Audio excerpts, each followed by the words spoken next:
পাঁচ বন্ধুর এক হাসি খুশি গ্যাং। মজা আর মাস্তিতে ভালোই কাটছিল তাদের দিনগুলো, কিন্তু হঠাৎ তাদের জীবনে 1 কোটি টাকার একটা ব্যাগের আবির্ভাব হয়।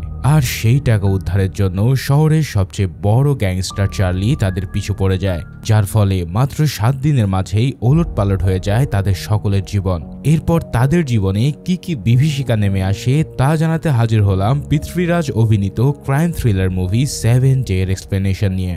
মুভিটা যত সামনে আগায় ততই যেন সব কাহিনী প্যাচ লাগতে থাকে। তাই চলো একদম মন দিয়ে দেখে আসি আজকের মুভির এক্সপ্লেনেশন। একজন অপরাধী তখনই অপরাধী হয় যখন সে ধরা পড়ে। ধরা না পড়লে সে সব সময় নিরপরাধ ও মুক্ত। কথাগুলো ভাবতে ভাবতে পাহাড়ের ধার ঘেঁষে শুনশান এক রাস্তা দিয়ে গাড়ি চালিয়ে কোথাও একটা যাচ্ছিল ডেভিড নামের এই লোক। তবে হঠাৎ সে কিছুটা অন্যমনস্ক হয়ে গেলে তার গাড়ি একটা বাইকের সাথে অ্যাক্সিডেন্ট করে। গুরুতর অ্যাক্সিডেন্ট না হলেও বাইকে থাকা দুজন লোক বেশ আঘাত পায়। ডেভিড গাড়ি থেকে নামতেই তারা তাকে বকাবকি শুরু করে। ডেভিড তাদেরকে সরি বলে তাদের হসপিটালে নিয়ে যেতে চায়, কিন্তু কোনো এক কারণে লোক দুটো দ্রুত সেখান থেকে চলে যেতে চাইছিল। তারা ডেভিডের কথায় পাত্তা না দিয়ে বাইক স্টার্ট করার চেষ্টা করে। তাদের বাইক স্টার্ট হচ্ছে না দেখে ডেভিড আবারও তাদের সাথে হসপিটালে যেতে বলে। এবার তারা রাজি হয়ে যায় আর সিদ্ধান্ত নেয় যে হসপিটালে যাওয়ার সময় কোনো ওয়ার্কশপ পেলে সেখান থেকে বাইকটা ঠিক করে নেবে। এখন হসপিটালে যাওয়ার পথে ডেভিড লক্ষ্য করে কোনো এক কারণে লোক দুটো বেশ চিন্তিত ও অস্থির হয়ে রয়েছে। হসপিটালে নিয়ে যাওয়ার পর মাথায় আঘাত পাওয়া লোকটাকে ভিতরে পাঠানো হয়, আর অপর লোকটা ডেভিডের সাথে বাইরে অপেক্ষা করছিল। তখন ডেভিড নিজের পরিচয় দিলে অপর লোকটা বলে, আমার নাম শান, ভিতরে যে রয়েছে সে আমার বন্ধু ভিনু। ডেভিড শানকে জিজ্ঞেস করে তারা এত রাতে কোথায় যাচ্ছিল। শান এই কথার উত্তর না দিয়ে চিন্তিত হয়ে বসে থাকে। তখনই একজন নার্স এসে জানায় যে ভিনু হসপিটালের পিছন দরজা দিয়ে পালিয়ে গেছে। শান তো কথাটা শুনেই প্যানিক শুরু করে দেয়। ডেভিড তাকে শান্ত করতে চাইলে শান তার উপরে রেগে গিয়ে বলে, এই সব কিছু আপনার জন্য হয়েছে, এখন আমাকেই ওকে খুঁজে বের করতে হবে। শান কাঁদতে কাঁদতে ভিনুকে কল করতে থাকে, কিন্তু ভিনুকে ফোনে না পেয়ে সে আরো বেশি অস্থির হয়ে যায়। ডেভিড পাশে দাঁড়িয়ে এই সব কিছুই কিন্তু পরিলক্ষণ করছিল। সে শানকে বলে, চলুন আমরা একসাথে ভিনুকে খুঁজে বের করি। শানও তার সাথে গাড়িতে করে ভিনুকে খুঁজতে বের হয়। আশেপাশের কিছু জায়গায় অনেক খোঁজাখুঁজির পরেও ভিনুর কোনো খবর না পেয়ে শান পুরোপুরি ধৈর্যহারা হয়ে পড়ে। এবার ডেভিড গাড়ি থামিয়ে শান্ত গলায় শানকে বলে, তোমার সমস্যাটা কি আমাকে খুলে বলো, আমি হয়তো কোনো একটা সাহায্য করতে পারবো। তবে শান আবারও রেগে গিয়ে বলে, আমার কোনো সমস্যা নেই, আর থাকলে আপনি সেটা সলভও করতে পারবেন না, তাই প্লিজ একটু চুপ থাকুন। তখন ডেভিড আবারও শান্ত গলায় বলে, হয়তো পারবো, কারণ আমার উপর মহলে লিঙ্ক রয়েছে। আমি ডেভিড আব্রাহাম, একজন is of special crime branch. এই কথাটা শুনে শান এবার থমকে যায়। এতক্ষণ ধরে বাঘের মতো রাগারাগি করা শান বিড়ালের মতো করে বলে, আমার কোনো সমস্যা নেই স্যার। সে অ্যাক্সিডেন্টের জন্য ডেভিডের কাছে মাফও চাইতে শুরু করে। এরপর ডেভিড শানকে তার বাসায় ড্রপ করে দেয়। শানের এত বড় বাড়ি দেখে ডেভিড জিজ্ঞেস করে, এটা কি তোমার বাসা? শান জানায় সে একজন জার্নালিস্ট, আর একটা কোম্পানি থেকে তাকে এই গেস্ট হাউসটা দেওয়া হয়েছে। শান খুব সম্মানের সাথে ডেভিডকে কফি খাওয়ার অফার করে, তবে ডেভিড আরেকদিন খাবো বলে সেখান থেকে হাসি মুখে চলে যায়। তবে ডেভিড যেতেই শানের হাসি মাখা মুখটাও মলিন হয়ে পড়ে। এদিকে ডেভিড সেখান থেকে বেরিয়ে একটা বারে আসে। সেখানে সে তার এক বন্ধুর সাথে দেখা করে আসার সময় গাড়ির সিটের নিচে একটা মানিব্যাগ খুঁজে পায়। মানিব্যাগের মধ্যে ভিনুর আইডি কার্ড দেখে ডেভিড বুঝতে পারে এটা ভিনুর মানিব্যাগ। অন্যদিকে আমরা ভিনুকে দেখি যে কিনা কাঁদতে কাঁদতে একটা সুইসাইড নোট লিখতে থাকে। ভিনু লেখে, আমি আমার জীবনের প্রতি বিরক্ত হয়ে গেছি, আমি যা করেছি তার জন্য এটাই আমার প্রাপ্য। আমি কারো ভয় বা অবহেলায় নয়, বরং সবার ভালোবাসার সাথে নিয়ে এই দুনিয়া থেকে অন্য দুনিয়ায় চলে যাচ্ছি। এই সব লেখার পর ভিনু একটা পাহাড়ের উপর থেকে লাফ দিয়ে আত্মহত্যা করে। পরের দিন সকালে ডেভিড ভিনুর মানিব্যাগ ফেরত দেওয়ার জন্য তার আইডি কার্ডে পাওয়া লোকেশন অনুযায়ী গিরিনগর যায়। সেখানে এক চা বিক্রেতার কাছ থেকে ঠিকানা নিয়ে ভিনুর বাড়িতে গিয়ে দেখে বাড়ির সামনে অনেক লোক জড়ো হয়ে রয়েছে। ডেভিড একজনকে এর কারণ জিজ্ঞেস করলে লোকটা জানায় ভিনু গত রাতে আত্মহত্যা করেছে। ভিনুর লাশ দেখার জন্য বাড়ির সামনে তার আত্মীয় স্বজন ও পাড়া প্রতিবেশী জড়ো হয়। এই কথাটা শুনেই ডেভিড শকড হয়ে যায়। এরপর সেখান থেকে সে বেরিয়ে সোজা চলে যায় শানের বাড়িতে। শানের বাড়ির সামনে যেতেই ডেভিড দেখে বাড়ির আশেপাশে সবকিছু ওলট পালট হয়ে পড়ে আছে। ডেভিড ধীরে ধীরে বাড়িতে প্রবেশ করে দরজায় কয়েকবার নক করে। ভেতর থেকে শান ভয়ে ভয়ে দরজা খুলে ডেভিডকে দেখে তাকে ভেতর আসতে বলে। ডেভিড শানকে জিজ্ঞেস করে তার বাড়ির এই অবস্থা কেন। শান কোনো জবাব না দিলে ডেভিড বলে, আমি একজন পুলিশ অফিসার। কাল রাতে তোমাদের চেহারা দেখে বুঝেছি তোমরা কোনো সমস্যায় পড়েছ। আমি তোমাদেরকে সাহায্য করার জন্য নিজের পরিচয়ও দিয়েছি, কিন্তু তোমরা কিছুই বলনি আমাকে। আর আজ দেখো তোমার ঘরের এই অবস্থা। কিন্তু তুমি হয়তো জানো না যে তোমার বন্ধু ভিনু গত রাতে আত্মহত্যা করেছে। এই কথা শুনে শান প্রচন্ড চমকে ওঠে। সে যেন ভিনুর মৃত্যু কিছুতেই মানতে পারছিল না। তখন ডেভিড জানায়, তুমি কালকে তোমাদের সমস্যার কথা বললে হয়তো এত সমস্যা হতো না। আমি তোমাকে সাহায্য করতে চাই, তাই আবারও জিজ্ঞেস করছি তুমি কি কোনো সমস্যায় আছো? শান এবার আশ্বস্ত হয়ে বলে, জি স্যার, শুধু আমি একা না, আমার সব বন্ধুরা এক বিশাল সমস্যায় ফেসে গেছে। এই সব কিছু টাকার জন্য হয়েছে। এই টাকার জন্য আমরা এখন সবাই পালিয়ে বেড়াচ্ছি। ডেভিড বলে, কত টাকা? উত্তরে শান জানায় 1,75,00,000 টাকা। এত টাকার কথা শুনে ডেভিড পুরোই অবাক হয়ে যায়। তাই শান তাদেরকে অতীতের সব কথা বলতে শুরু করে। এরপর ফ্ল্যাশব্যাক আমাদের নিয়ে যাওয়া হয় কিছুদিন আগের ঘটনায়। ভিনু, শান, এভি, সাইকেল আর জেসিকার 5 বন্ধু। তারা একে অপরকে অনেক বেশি বিশ্বাস করে আর ভালোবাসে। সাইকেলের বাবার বড় ফ্যাক্টরি ছিল, কিন্তু একদিন তাদের ফ্যাক্টরিটা কোনো এক কারণে বন্ধ হয়ে যায়। আর সে এখন কোনো মতে এখানে সেখানে কাজ করে তাদের সংসার চালায়। কিন্তু এটা সে কখনোই কাউকে বুঝতে দেয়নি। এভি হচ্ছে তাদের গ্রুপ লিডার, খুবই ম্যাচিউর আর শান্ত মাইন্ডের একটা ছেলে। এভি আর জেসিকা দুজনেই অনাথ ছিল। ছোটবেলা থেকেই তারা একই অরফানেজে বড় হয়েছে। ভিনু তাদের মধ্যে সবচেয়ে বুদ্ধিমান। ভিনুর বাবা মারা যাওয়ার পর তার পেনশনের টাকায় ভিনু একটা সাইবার ক্যাফের কোম্পানি খোলে। সেটা দিয়ে তাদের ভালোই চলে। আর শান নিজে একজন জার্নালিস্ট, তবে তার কাছে তেমন একটা টাকা পয়সা নেই। এমনকি তার জন্মদিনেও তার মায়ের কাছ থেকে টাকা ধার নিয়ে সেলিব্রেট করতে হয়। সবকিছু মিলে তাদের 5 বন্ধুর জীবন হাসি ঠাট্টায় বেশ ভালোই কাটছিল। একদিন তারা অনেক রাত পর্যন্ত ভিনুর ক্যাফেতে আড্ডা দেয়। তখন আবার জেসিকা ভিনুকে কল করে। এখানে আমরা তাদের কথাবার্তায় বুঝতে পারি যে জেসিকা ও ভিনু একে অপরকে ভালোবাসে। সেদিনের আড্ডা শেষ করে যে যার মতন বাসায় চলে যায়। পরের দিন সকালে ভিনু নাস্তা করতে বসলে হঠাৎ তার কাছে খবর আসে যে তাদের ক্যাফেতে পুলিশ এসে ঝামেলা করছে। ভিনু দ্রুত সেখানে গিয়ে দেখে পুলিশ তার ক্যাফেটা পুরো ওলট পালট করে কিছু একটা তল্লাশি চালাচ্ছে। ভিনু বারবার বলে, আমার ক্যাফেতে কিছুই নেই, আপনারা এখানে কি খুঁজতে এসেছেন? আপনাদের সার্চ ওয়ারেন্ট কোথায়? পুলিশ অফিসার ভিক্টর বলে, আমি সার্চ ওয়ারেন্ট ছাড়াও সার্চ করতে পারি। ততক্ষণে বাকি পুলিশরা এসে ভিক্টরকে জানায় ক্যাফে থেকে কিছু পাওয়া যায়নি। ভিক্টর ভিনুর দিকে সন্দেহের দৃষ্টিতে তাকিয়ে বলে, এখন না পাওয়া গেলেও পরে ঠিকই পাওয়া যাবে। এরপর সে সেখান থেকে চলে যায়। ভিনু ভিক্টরের এই কথার কোনো মানেই বুঝতে পারে না। সে তার বন্ধুদের সাথে এই ব্যাপারে কথা বললে অ্যাভি ভিনুকে চিন্তিত হতে নিষেধ করে। রাতে ভিনু তার বাড়িতে বসে টিভি দেখছিল।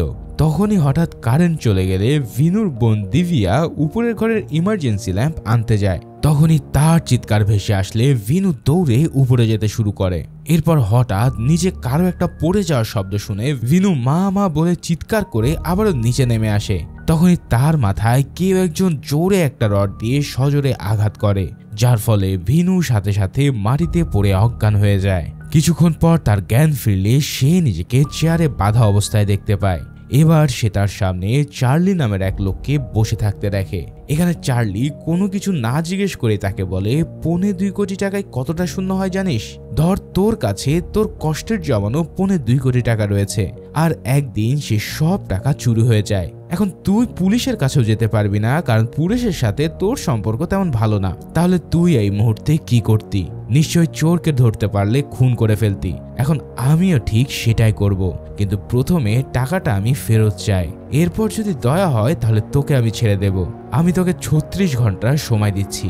এর মধ্যে টাকা না দিলে তোর জীবনের নিশ্চয়তা আমি দিতে পারবো না, কেননা তুই আমার টাকা নয় বরং ক্রিস্টোফারের টাকা চুরি করেছিস। আমি এখানে শুধু আমার টাকাটাই ফেরত নিতে এসেছি।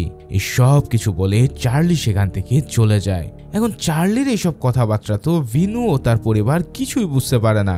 ভিনুর মা ও বোন এক কোণে বসে ভয়ে কাঁদতে থাকে। এদিকে অসহায় ভিনু তো বুঝতেই পারে না যে চার্লি কোন টাকার কথা বলছে। সে তখনই তার বন্ধুদের সাথে দেখা করে পুরো ঘটনা খুলে বলে। তখন এভি বলে, চার্লি তো অনেক ডেঞ্জারাস লোক। সে যেহেতু বারবার ক্রিস্টোফারের নাম নিচ্ছে, তার মানে ক্রিস্টোফারও সাধারণ কেউ নয়। জবে শান জানায়, আমি ক্রিস্টোফারের ব্যাপারে কিছুটা জানি। 3 বছর আগে আনোয়ার নামের আমার এক সিনিয়র তার নামে একটা ডকুমেন্টারি তৈরি করেছিল। তবে সেটা প্রকাশ করার আগেই তার নিজের বাড়ি থেকে তার ঝুলন্ত লাশ পাওয়া যায়, যার ফলে ভয়ে কেউ আর সেই ডকুমেন্টারি প্রকাশ করেনি। আসলে এই ক্রিস্টোফারকে কেউ কখনো দেখেনি।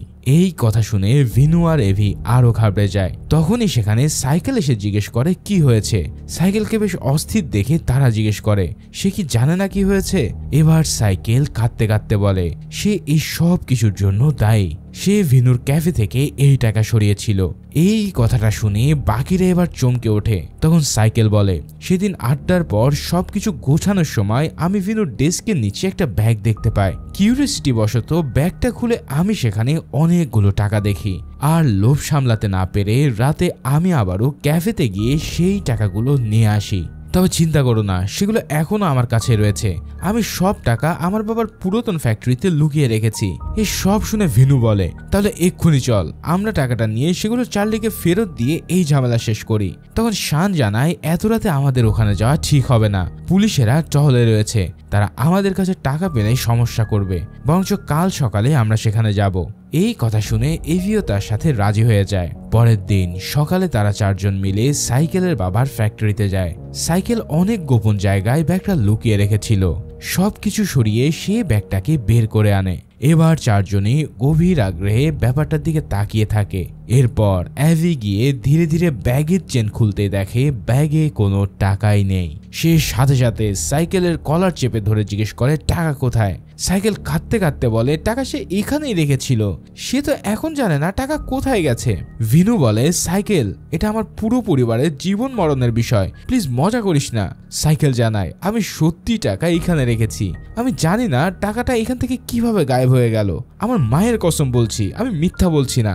শান বলে সাইকেল হয়তো সত্যিই বলছে, ব্যাগে হয়তো কোনো জিপিএস ট্র্যাকার লাগানো ছিল, সেই মাধ্যমে টাকা খুঁজে অন্য কেউ হয়তো সেগুলো সরিয়ে ফেলেছে। ভিনু জানায় আজ রাতের মধ্যে চার্লিকে টাকা দিতে না পারলে সে আমাকে মেরে ফেলবে, আমি এক্ষুনি পুলিশের কাছে গিয়ে সবটা জানাবো। অ্যাভি বলে পুলিশের কাছে গেলে ক্রিস্টোফার আরো রেগে যাবে, তার চেয়ে আমরা সবাই আজই এখন গা ঢাকা দেব, পরিস্থিতি শান্ত হলে আবারও ফিরে আসব। অ্যাভি জেসিকা এবং ভিনুর মা বোনকে অন্যত্র পাঠিয়ে দেওয়ার কথা বলে। প্ল্যান অনুযায়ী অ্যাভি সাইকেলকে নিয়ে অন্য শহরে চলে যায় এবং শান ভিনুকে নিয়ে অন্যত্র যাবার জন্য গাড়িতে বেরিয়ে পড়ে। কিন্তু পথে হঠাৎ চার্লির গাড়ি এসে ভানুদের গাড়িতে ধাক্কা দেয়। চার্লির লোকেরা গাড়ি থেকে নেমে ভিনু ও শানকে মারতে শুরু করে। তারা দুজনে আহত অবস্থায় চার্লির লোকদের সাথে ফাইট শুরু করতে থাকে। এক পর্যায়ে চার্লি এসে ভিনুকে মেরে ফেলতেই যাবে, তখনই শান পিছন থেকে চার্লিকে ধরে ভিনুকে পালিয়ে যেতে বলে, যার কারণে ভিনু দৌড়ে সেখান থেকে পালিয়ে যায়। এদিকে শানকে চার্লির লোকেরা মারার জন্য ঘিরে ধরলে সে কোনো মতে নদীতে ঝাঁপ দিয়ে সেখান থেকে পালিয়ে যায়। এরপর সিন প্রেজেন্টে আসলে শান ডেভিডকে বলে ওই দিনের পর আমি আর ভিনুকে দেখিনি, আমরা দুজনে যে যার মতো পালিয়ে বেরিয়েছি। কাল রাতে হঠাৎ করে ভিনুর সাথে আমার দেখা হয়, আমি তাকে নিয়ে এভিদের কাছে যাওয়ার সময় আপনার গাড়ির সাথে অ্যাক্সিডেন্ট হয়েছিল। এই সব কথা শুনে ডেভিড তার 5 বন্ধুর গ্রুপ ফটোটা একবার ভালো করে দেখে নেয়। এরপর সে যায় অ্যাভি ও জেসিকার সেই অরফানেজে। অরফানেজের প্রধান সিস্টার ভেরোনিকার কাছে ডেভিড নিজেকে অ্যাভির ইউনিভার্সিটির ফিজিক্সের টিচার হিসেবে পরিচয় দেয় এবং সে তার কাছে অ্যাভির খোঁজ করে। সিস্টার বলে অ্যাভি তো এখানে নেই, সে 2 দিন আগে অরফানেজের জেসিকা নামের এক মেয়েকে বিয়ে করে এখান থেকে চলে গেছে। ডেভিড অবাক হয়ে জিজ্ঞেস করে অ্যাভি জেসিকাকে বিয়ে করেছে? সিস্টার বলে আমার প্রথমে সবকিছু বিশ্বাস হয়নি, তবে কিছুদিন যাবৎ অ্যাভি এবং জেসিকা দুজনে অদ্ভুত আচরণ করছিল। 4 দিন আগে হঠাৎ অ্যাভি এসে বলে সে জেসিকাকে অনেক পছন্দ করে আর 2 দিন আগে তারা রেজিস্ট্রি ম্যারেজও করে ফেলে। এখন নতুন জীবন শুরু করার উদ্দেশ্যে তারা এখান থেকে চলে যায়। ডেভিড জিজ্ঞেস করে আপনি কি জানেন না তারা কোথায় গেছে? সিস্টার জানায় না, এই ব্যাপারে সে কিছুই জানে না। অরফানেজ থেকে ডেভিড এবার সোজা চলে যায় ভিনুর বাড়িতে। সেখানে গিয়ে সে ভিনুর মাকে বলে আমি এভির বন্ধু, গত 2 সপ্তাহ ধরে ব্যাঙ্গালোর ছিলাম আর এসেই শুনি এই ঘটনা। আমি ভিনুকে যতটুকু জানি সে তো এই কাজ করার মতো ছেলে নয়, তবুও সেটা কেন করলো? ভিনুর মা তখন জানায় ভিনু একটা মেয়েকে পছন্দ করত, হয়তো সেখানে কোনো ঝামেলা হয়েছে। ডেভিড জানায় মেয়েটাকে কি আপনারা দেখেছেন? ভিনুর মা বলে সে কখনো জেসিকাকে দেখেনি, তবে শেষ দিন ভেনু জেসিকাকে কারোর সাথে কোথাও একটা যাবার কথা বলছিল। এই সবটা শুনে ডেভিড দুঃখ প্রকাশ করে ভিনুদের বাড়ি থেকে চলে আসে। রাতে ডেভিড এই পুরো কেসটা সম্পর্কে ভাবতে থাকে। যে রাতে জেসিকা এভির সাথে এসেছিল সেই রাতে ভিনু আত্মহত্যা করেছে, কিন্তু এমনটা সে কেন করলো? ডেভিড ভেনুর মানিব্যাগ থেকে সবকিছু বের করে আবারও একবার মনোযোগ দিয়ে দেখে। হঠাৎ একটা কার্ডের পাশে একটা হসপিটালের নাম্বার দেখে ডেভিড পরের দিন ওই হসপিটালে যায়। হসপিটালের গার্ডকে পটিয়ে সে ভিনুর ছবি দেখিয়ে জিজ্ঞেস করে এখানে এই লোককে সে দেখেছে কিনা। গার্ড জানায় সে এখানে বেশ কয়েকবার ভিনুকে আসতে দেখেছে, কিন্তু সে এখানে কেন আসতো তা সে জানে না। ডেভিড রিসিপশনিস্টের কাছে গিয়ে ভিনুর ডিটেলস জানতে চাইলে রিসিপশনিস্ট বলে এই নামের কেউ তো এখানে অ্যাডমিটই হয়নি। এরপর ডেভিড গার্ডকে এসে জিজ্ঞেস করে যে এই ছেলে তো এখানে কখনো ভর্তি হয়নি, তাহলে সে কি রেজিস্ট্রি করা ছাড়াই ভিতরে গিয়েছিল। গার্ড তখন জানায় এখানকার নিয়ম অনেক কড়া, রেজিস্ট্রেশন ছাড়া কেউই ডাক্তারের কনসালটেন্ট নিতে পারে না, তবে আপনি ল্যাবে গিয়ে দেখতে পারেন সেখানে রেজিস্ট্রি ছাড়াও ভেতরে ঢোকা যায়। ডেভিড এবার ল্যাবে গিয়ে ল্যাবের রিসিপশনিস্টকে ভিনুর কথা জিজ্ঞেস করে, কিন্তু রিসিপশনিস্ট জানায় এই নামে কেউই এখানে এন্ট্রি করেনি। ডেভিড এবার সেই কার্ড বের করে তাকে দেখিয়ে বলে এটা তো আপনাদের এখানকারই নাম্বার। মহিলাটা হ্যাঁ বলে আর পাশের ছবির দিকে তাকাতে বলে আপনি কি এই ছেলেকে খুঁজছেন? ইনি তো এখানে এসেছিল, কিন্তু আমাদের এখানে কাজ হয়নি বলে চলে গিয়েছিল। ডেভিড এবার আবারও গার্ডের কাছে গিয়ে জিজ্ঞেস করে অন্যান্য হসপিটালের আশেপাশে তো প্রাইভেট ল্যাব থাকে, কিন্তু এখানে কোনো ল্যাব নেই। গার্ড হসপিটালের পিছনের দিকে দেখিয়ে বলে ডেভিড ল্যাবে গিয়ে দেখে রিসিপশনিস্ট বসে বসে প্রেম করছে। ডেভিড নিজেকে পুলিশ পরিচয় দিতে মেয়েটা ঘাবড়ে যায়। এরপর সে বলে আমি জানি তোমাদের এই প্রাইভেট ল্যাবগুলোতে অনেক অবৈধ কাজ হয়, কিন্তু আমি আজ সেই জন্য আসিনি, আমি এসেছি একটা কেসের ইনভেস্টিগেশন করতে। এরপর সে ভিনুর কার্ড দেখিয়ে বলে এই ছেলেটা কি এখানে এসেছিল? মেয়েটা উত্তর দেয় হ্যাঁ, এ তো এখানে অনেকবার ব্লাড স্যাম্পল টেস্ট করাতে এসেছে। এই কথা শুনে ডেভিড তার কাছে সেই স্যাম্পলগুলোর রিপোর্ট চায়। রিসিপশনিস্ট সকল রিপোর্ট ডেভিডকে দিলে ডেভিড মেয়েটার সাথে একটু ফ্লার্ট করে সেখান থেকে চলে আসে। রাতে বাড়িতে এসে ডেভিড তার বন্ধু এসআই ভিক্টরের সাথে এই বিষয়ে আলোচনা করে। ডেভিড বলে ভিনু ক্রিসমাসের আগের 6 দিন প্রায় 28 জনের ব্লাড স্যাম্পল টেস্ট করে তাদের গ্রুপ বের করেছে, কিন্তু সবগুলোর রক্তই এ বি অথবা এবি পজিটিভ ছিল। কিন্তু 7ম দিনে সে ও নেগেটিভের রক্তের গ্রুপ খুঁজে পায়। ভিনু নিজের রক্ত ও নেগেটিভ ছিল, অর্থাৎ 7ম দিনে সে তার কাঙ্ক্ষিত জিনিস খুঁজে পেয়েছে। তবে 7 ডেজের সেই দিনেই সে আত্মহত্যা করে। এখানে সেদিন তাকে আবারও জেনারেল হসপিটালের মর্গে নিয়ে যাওয়া হয়, হয়তো ওখানে গেলেই অনেক কিছু জানা যাবে। তাই ডেভিড ভিক্টরকে ভিনুর এটিএম ট্রানজ্যাকশন ডিটেলস বের করে দিতে বলে। পরের দিন ডেভিড সোজা জেনারেল হসপিটালের মর্গে যায়। সেখানে সে মর্গের গার্ডকে ভিনুর ছবি দেখিয়ে জিজ্ঞেস করে সে একে আগে কখনো দেখেছে কিনা। গার্ড বলে ভিনু নাকি প্রতিদিন রাতে তার কোনো বন্ধুর লাশ খোঁজার নাম করে 42 লাশ দেখতে আসতো। এই কথাটা শুনে ডেভিড অবাক হয়ে যায়। ডেভিড তখন বলে আপনি তাকে ভিতরে কেন ঢুকতে দিয়েছিলেন? লোকটা কোনো জবাব দিতে না পারলে ডেভিড বলে 2 দিন আগে রাতে এখান থেকে একটা লাশ গায়েব হয়েছিল, তাই না? এই ছেলেটাই সেই লাশটাকে নিয়ে গিয়েছিল, তাই তো? এবার লোকটা ভয় পেয়ে বলে স্যার আমার দিনে ডিউটি, সেদিন রাতে একটু দেরি করলে দেখি রাতে যে মর্গে গার্ড দেয় সে একটা লাশ ভ্যানে উঠিয়ে দিচ্ছে। এখানে আমি কিছু জিজ্ঞেস করার আগেই ওই গার্ড আমাকে কিছু টাকা দেয়, তাই আমি আর কিছু না বলে চুপচাপ বাসায় চলে যায়। তখন এসিপি ভিক্টর ডেভিডকে কল করে ভিনুর এটিএম ট্রানজ্যাকশনের ডিটেলস জানায়।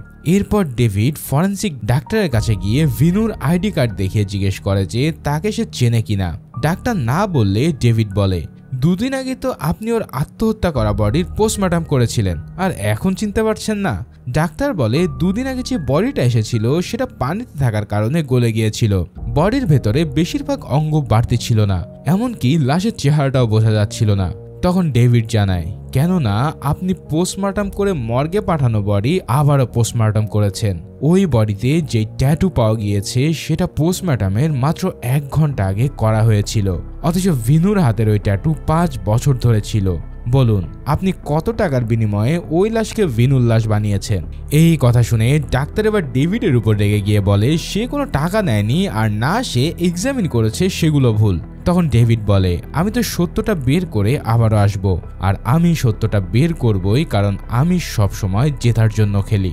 রাতে ডেভিড মর্গে গিয়ে মর্গের তত্ত্বাবধানে থাকা গার্ডকে কিছু টাকা দিয়ে বলে 11টা বাজে আসবো, আমার জন্য একটা লাশ রেডি রাখিস। গার্ড তাকে ধমক দিতে গেলে ডেভিড গার্ডকে থাপ্পড় মেরে সমস্ত সত্যটা জানতে চায়। এবার গার্ড ভয় পেয়ে সব সত্য বলতে শুরু করে। সেদিন রাতে একজন লোক এসে টাকা দিয়ে তার কাছ থেকে একটা বেওয়ারিশ লাশ নিয়ে গিয়েছিল, তবে রাত 3টার দিকে সে নিজে এসে আবার লাশটা ফেরত দিয়ে যায়, এমনকি টাকাটাও ফেরত না নিয়ে হন্তদন্ত হয়ে সে চলে যায়। এই কথা শুনে ডেভিড এবার ভাবনায় পড়ে যায়, কেন সে ভেবেছিল ভিনুই লাশ নিয়ে গিয়ে নিজের আত্মহত্যা সাজানোর নাটক সাজিয়েছে। কিন্তু যদি লাশটা আবার ফেরতই দেওয়া হয় তাহলে ভিনু কি সত্যিই মারা গেছে? আর এই লাশ ফেরতই বা কে দিয়ে গিয়েছিল, যার কারণে তার এই সব ইনভেস্টিগেশনে আবারও প্যাচ লেগে যায়। এবার সিন শিফট হয় পরের দিন সকালে, যেখানে দেখা যায় শান কোথাও একটা যাওয়ার জন্য বের হয়েছে। ঠিক সেই সময় চার্লির দুজন লোক তার পিছু করতে শুরু করে। তখনই ভেক্টর এসে শানকে নিজের গাড়িতে তুলে ডেভিডের কাছে নিয়ে আসে। ডেভিড শানকে বলে, তোমার কাছ থেকে যে গল্প শুনে আমি ভিনুর সুইসাইড ইনভেস্টিগেশন শুরু করেছিলাম, ব্যাপারটা আসলে তেমন না। এমন কি কিছু আছে যা তুমি আমাকে বলতে ভুলে গেছো? তখন শান বলে, আমি আপনাকে সবটাই সত্য বলেছি। চার্লির কাছ থেকে বেঁচে আসার পর আমি একটা লজে উঠি। অনেক খুঁজে আমি সাইকেল, অ্যাভি আর ভিনুর কোনো খোঁজ পাইনি। কিন্তু ক্রিসমাসের রাতে আমি ওষুধ কিনতে দোকানে গেলে সেখানে হঠাৎ ভিনুর সাথে আমার দেখা হয়। ভিনু আমাকে দেখে কিছুটা ঘাবড়ে যায় আর একটা সাদা জিপের কাছে গিয়ে কিছু একটা বলে আমার সাথে বাইকে এসে বসে। আমি ভেবেছিলাম ভিনুকে বাসায় গিয়ে সবটা জিজ্ঞেস করব, কিন্তু তার আগে আপনার সাথে আমাদের অ্যাক্সিডেন্ট হয়। সবটা শুনে ডেভিড শানকে সুরক্ষা দেওয়ার কথা বলে অন্য রুমে পাঠিয়ে দেয়। ডেভিড ভিক্টরকে বলে, লাশ যেহেতু ফেরত দিয়ে আসা হয়েছে আর ফরেন্সিক ডাক্তারের রিপোর্ট অনুযায়ী লাশের হাতের ট্যাটু 5 বছর আগের, তাহলে হয়তো এটা ভিনুরই লাশ। কিন্তু ভিনু আত্মহত্যা করেনি, তাকে হয়তো প্ল্যান করে ফাঁসিয়ে খুন করা হয়েছে। যেদিন ভিনুর মৃত্যু হয় সেদিন শান পুরো রাত আমার সাথেই ছিল। অন্যদিকে অ্যাভি আর জেসিকা অরফেনেজ থেকে 10টায় বের হয়েছিল। অরফেনেজ থেকে ওই পাহাড়ে যেতে মিনিমাম 2 ঘন্টা লাগে আর মর্গে আসা যাওয়া করতে 1 ঘন্টা। তাহলে ওখান থেকে মর্গে এসে লাশ নিয়ে পাহাড়ে গিয়ে ভিনুকে খুন করা অ্যাভি বা জেসিকার কাজ নয়। তাহলে কি সাইকেলেই কাজ করেছে? পরের দিন সকালে বাস স্ট্যান্ড থেকে ভিক্টরের কাছে একটা কল আসে। ভিক্টর বাস স্ট্যান্ডে গেলে টিকিট কাউন্টারে থাকা এক লোক বলে, স্যার আপনি তো এই নোটের জন্য আমাকে একদিন ধরেছিলেন, আর সাইকেল নামের এক লোক এই নোটটা আমাকে দিয়ে বাসের টিকিট বুক করেছে। রাতে সাইকেল খুব সাবধানে ভয়ে ভয়ে ব্যাঙ্গালোরের বাসে ওঠে। এবার সিটের পাশ থেকে ভিক্টর হেসে বলে, সাইকেল তোমার বন্ধুরা কোথায়? এই কথা শুনে ভয়ে সাইকেলের গলা শুকিয়ে যায়। পরের সিনে আমরা ডেভিডের বাড়ির দৃশ্য দেখি। ভিক্টর সাইকেল সহ তার বন্ধুদেরও ধরে নিয়ে এসেছিল এখানে। শান্ত অবাক চোখে তার বন্ধুর দিকে তাকিয়ে থাকে। এখানে আমরা এক এক করে সবাইকেই দেখি। আর সবচেয়ে বড় টুইস্টের বিষয় হচ্ছে ভিনু এখানে জলজান্ত অবস্থায় বসে রয়েছে। এখানে তাদের 4 বন্ধুই ছিল, কিন্তু শুধু ছিল না অ্যাভি। ডেভিড ভিনুকে এখন পর্যন্ত হওয়া সমস্ত ঘটনা খুলে বলে। ভিনু বলে, সেদিন চার্লির হাত থেকে বেঁচে আমি অ্যাভিদের সাথে একটা লজে গিয়ে উঠি। শানকে চার্লির হাতে ছেড়ে এসেছে শুনে সাইকেল অনেক প্যানিক শুরু করে। তার কাছে মনে হয় এভাবে ভয়ে ভয়ে বেঁচে থাকার চেয়ে মরে যাওয়া ভালো। তখন অ্যাভি আমাদের একটা বুদ্ধি দেয়। সে বলে, সাইকেলকে চার্লির লোকেরা টাকা নিতে দেখেনি, তাই সাইকেলকে তারা কিছুই করবে না। তারা শুধু ভিনুর কথা জানে। ভিনু মারা গেলে সকল সমস্যার সমাধান হয়ে যাবে। ভিনু অ্যাভির কথা শুনে হতবাক হয়ে তার দিকে তাকিয়ে থাকে। তখন সাইকেল বলে, এসব তুই কি বলছিস? ভিনু কেন মারা যাবে? অ্যাভি বলে, যাবে, কিন্তু একটা খেলার মাধ্যমে। খেলাটা সুন্দর করে খেলতে পারলে আমরা সবাই এই ঝামেলা থেকে বেঁচে যাই।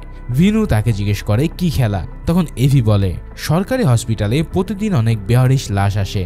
সেই লাশগুলো হয় মেডিকেল প্র্যাকটিসের কাজে লাগানো হয়, নয়তো বা পুড়িয়ে ফেলা হয়। ভিনুকে ঠিক তার মতন গড়নের আর একই ব্লাড গ্রুপের একটা লাশ বের করতে হবে। আমরা আন্টিকে এবং জেসিকাকে আগেই সব বলে দেব। সুইসাইডের নাটক সাজিয়ে লাশটা এনে একবার পুড়িয়ে ফেললে আর পোস্টমর্টমেরও সুযোগ থাকবে না।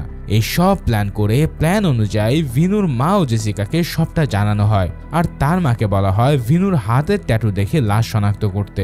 এরপর ভিনু গার্ডকে টাকা খাইয়ে 7 দিন বসে তার গড়নের লাশের ব্লাড স্যাম্পল টেস্ট করে, আর অবশেষে ও নেগেটিভ রক্তের একটা বডি পায়। কিন্তু ক্রিসমাসের রাতে বডি নিয়ে আসার আগেই তার শানের সাথে দেখা হয়। এখন শান এসব জানলে রাজি হবে না, তাই সে শানকে ডিস্ট্র্যাক্ট করার জন্য অন্য পথে নিয়ে যায়। আর হসপিটাল থেকে পালিয়ে আবারও সে সাইকেলকে নিয়ে বডি আনতে যায়। এরপর বডি নিয়ে সেটার হাতে একটা ট্যাটু করে ভিনু সেটাকে পাহাড়ের উপরে নিয়ে আসে। ততক্ষণে জেসিকা ও অ্যাভিও সেখানে চলে আসে। এরপর তারা বডিটাকে পাহাড় থেকে ফেলে দিয়ে ভিনুর আত্মহত্যার নাটক সাজায়। এই সব শুনে ডেভিড বলে, সবকিছুই বুঝলাম, কিন্তু এভি কোথায়? সে এখানে নেই কেন? এভির নাম শুনতেই সকলের চোখ মুখ লাল হয়ে যায়। ডেভিড বলে, আমি জানি এভিকে ভিনুই খুন করেছে, আর এরপর সে নিজেই তার লাশ ওই মর্গে ফেরত দিয়ে এসেছে। আর এভির রক্ত ও নেগেটিভ থাকায় এবং তার হাতেও ভিনুর মতন ট্যাটু থাকায় তাকেই ভিনুর লাশ বলে চালিয়ে দেওয়া হয়েছে।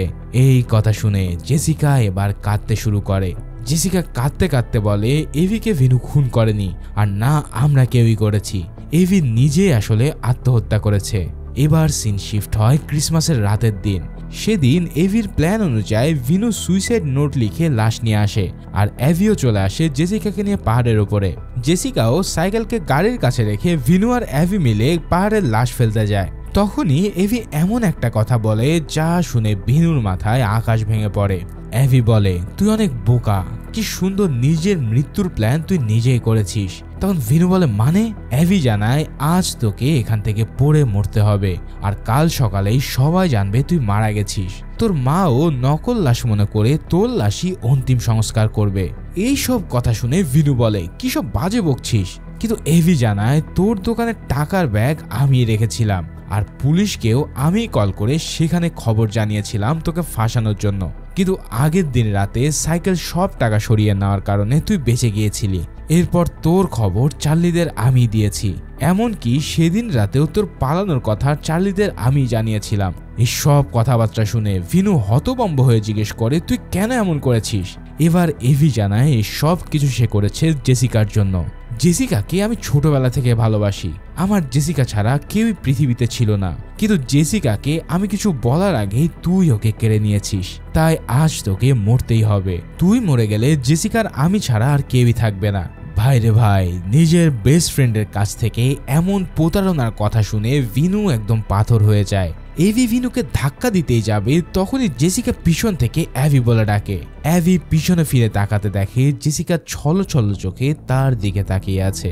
অ্যাভি বুঝতে পারে তার সব কথা জেসিকা শুনে ফেলেছে।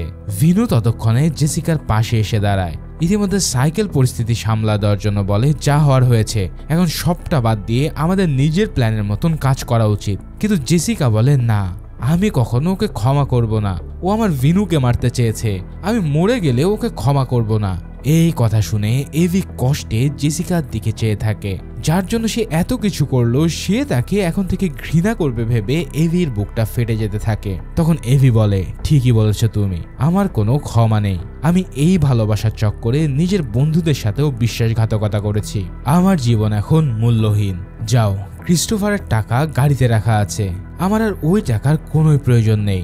এভি প্রথম ও শেষবারের মতো জেসিকাকে ভালোবাসি বলে পাহাড় থেকে লাফ দেয়, আর সেই লাফেতেই তার মৃত্যু হয়। চোখের সামনে নিজের বন্ধুকে এভাবে মরতে দেখে সাইকেল ও ভিনু কান্নায় ভেঙে পড়ে, আর জেসিকা সব কিছু সহ্য করতে না পেরে জ্ঞান হারায়। সিন প্রেজেন্টে আসলে ডেভিড সবটা শুনে চুপ হয়ে যায়, কিন্তু এরপর ডেভিড যা বলে তা শুনে বাকিরা শকড হয়ে পড়ে। ডেভিড বলে তোমাদের কাছে যে টাকা রয়েছে সেই টাকাগুলো আসলে জাল টাকা। আসলে ক্রিস্টোফার এই জাল টাকার ব্যবসা করে, আর অ্যাভি ছিল ক্রিস্টোফারের হাজার হাজার এজেন্টের মধ্যে একজন। সেই জাল টাকা নিয়ে ভিনুর অফিসে রাখার পর ক্রিস্টোফার সেই টাকার জন্য এত মরিয়া কেন হয়েছিল জানো? কারণ এগুলো পুলিশের হাতে ধরা পড়লে তার মিলিয়ন মিলিয়ন টাকার বিজনেসে ঝামেলা হতে পারত।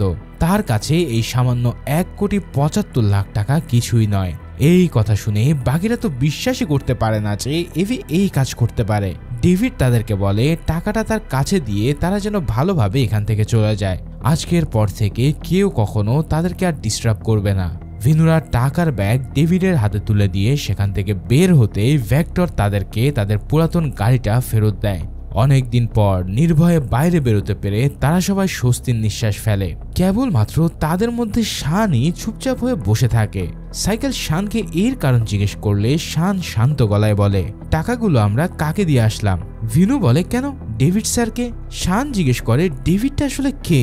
ভিনু বলে তুই তো বলেছিলি আইএসপি অফিসার, তোকে সে এর আগে অনেক সাহায্য করেছে। তখন শান বলে আমার তার সাথে এক রাতে পরিচয়, আর আমি তার আইডি কার্ডও দেখিনি। সে এভির ব্যাপারে এত কিছু জানলো বা কি করে?